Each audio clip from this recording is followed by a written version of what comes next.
name of God, who is most merciful and gracious. Hello and good morning to everybody. I am Zubair Khan and I am talking to you through my channel, the Voice of Truth V.O.T. Today is the 17th of February. In this short video, I would be explaining highlights that how the Nord Stream 1 and 2 were destroyed and what is now required by the affected countries. There is a US-born investigative journalist. His name is Seymour Hersh. You are seeing his photo in the video. And please keep in mind that he is the winner of a prestigious Pulitzer reward or award, which is given in the USA. As per details which he published on his website, he writes that in December 2021, US National Security Advisor to the President, his name is Jake Sullivan, he chairs a meeting, and in this meeting the representative of CIA, Joint Chief of Staff, Foreign and Treasury departments were present. The chair of the meeting, the National Security Advisor, informs the participants that the Russian attack on Ukraine is now imminent and the President of USA has decided to destroy Nord Stream 1 and 2. Later, then deep sea divers from the Panama naval unit, which is, or you can say this team of the deep sea divers, the nickname was given the Panama Navy boys. They were selected and trained to do the mission because it was decided to have an attack on the pipelines deep in the sea. On 7th of February 22, the German Chancellor visits and meets with the President of the USA. And in this meeting, the President of USA informs to the German Chancellor that if there is any attack by the Russians on Ukraine, then the commissioning of Nord Stream 2 will not be done. And after some discussion, the German Chancellor agrees and he said, okay, no problem. If it happens, then we will not commission the Nord Stream number 2. But over there, he was not told any other details what the US President has already decided. Now, due to the close cooperation of Norway and a lot of trust which prevails between these two countries, only country which was taken into confidence for this operation was Norway. And then with the help of Norwegian teams, a site was selected in the Baltic Sea. It was near the Danish island of Bornholm.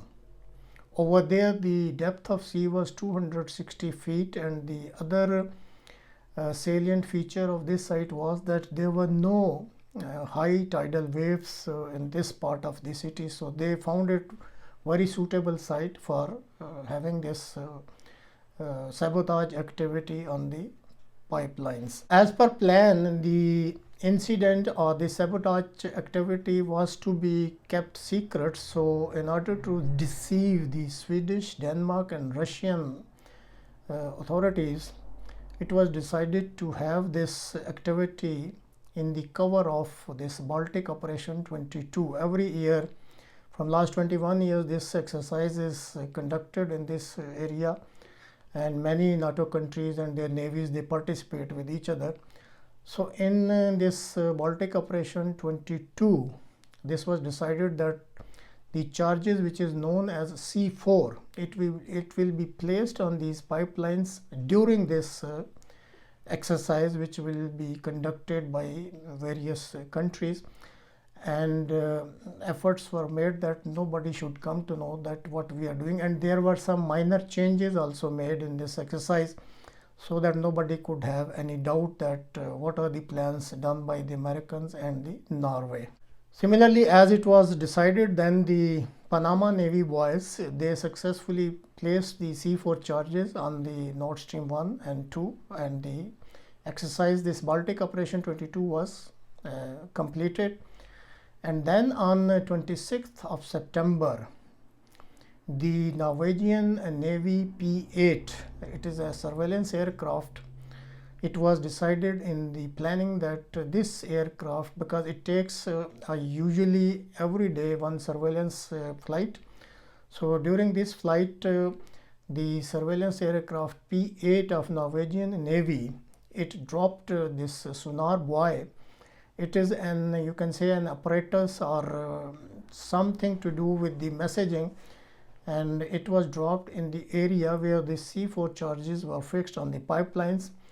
And after dropping, because nobody doubted it, it was on a routine flight. So then after some times the explosion took place, and then the methane gas which was stored in these pipelines, it started coming up, and then when it came to the surface of this Baltic Sea, then there was hue and cry, and then later on the world came to know that some sabotage or some activity has been done, and these pipelines Nord 1 and Nord Stream 2, they have been damaged. Okay, today some organs of the international media who have high standards of ethics have also taken up this matter and requested the leading media groups of America, like New York Times, Washington Post, UK Guardian and Telegraph, as well as the media in Germany, that they should also go and publish the details of this incident, because they consider it as an unethical incident, and they say that it is a matter of urgent nature and must be addressed prior to the preemptive action taken by the US President. Now, what US President can take as an preemptive action? The US President can take it to impose its proprietary versions of rules-based international order by any means possible, including committing a crime against humanity. And when this is done, then from his point of view, this crime against humanity will get a legal justification. Now, it should be noted that the destroyer pipelines were owned by Russia along with 4 European energy companies and not by the United States. The attack left hundreds of millions of Europeans facing with the prospects of the cold winter. The economic consequences of the Nord Stream sabotage were the quadrupling of energy cost and triggering rampant inflation in Europe, and likes of which had not been seen for decades. The main purpose of this attack was to force Germany to help America in Ukraine war. The US had no authority to destroy any property it did not own. This action is an open aggression for harming the people and economy of friendly countries.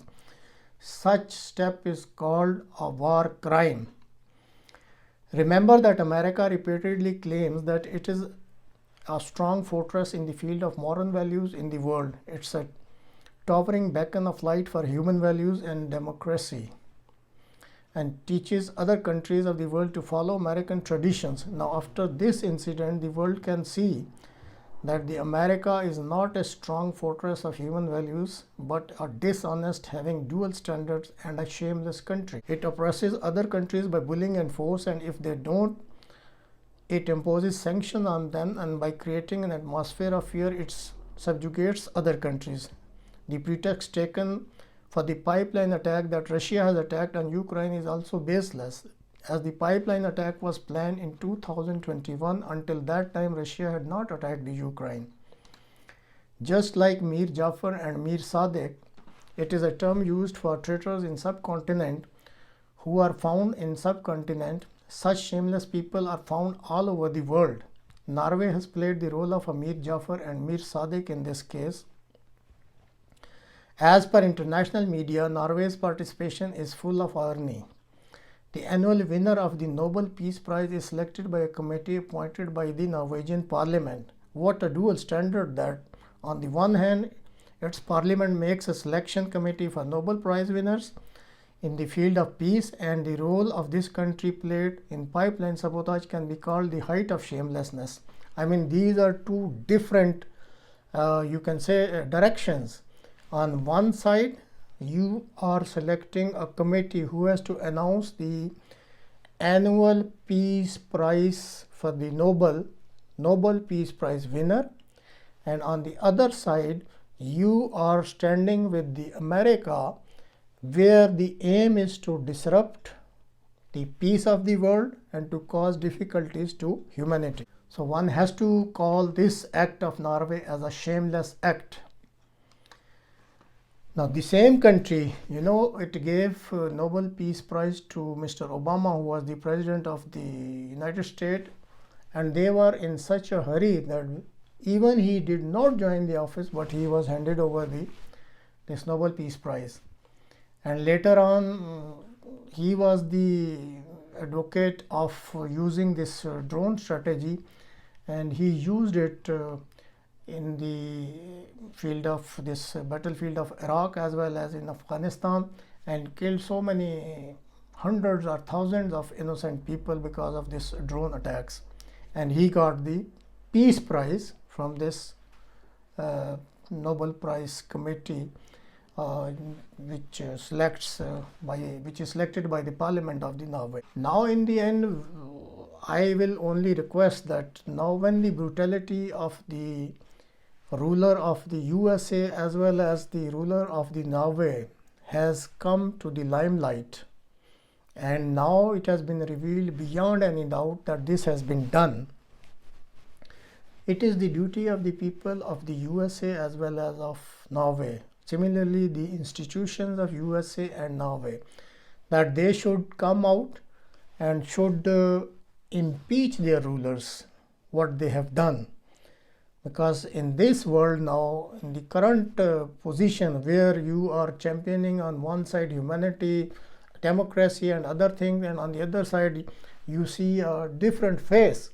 So, but it all lies now on the people of the country, the USA as well as Norway. What they do, they have to impeach their rulers for their acts, what they have done against the European people.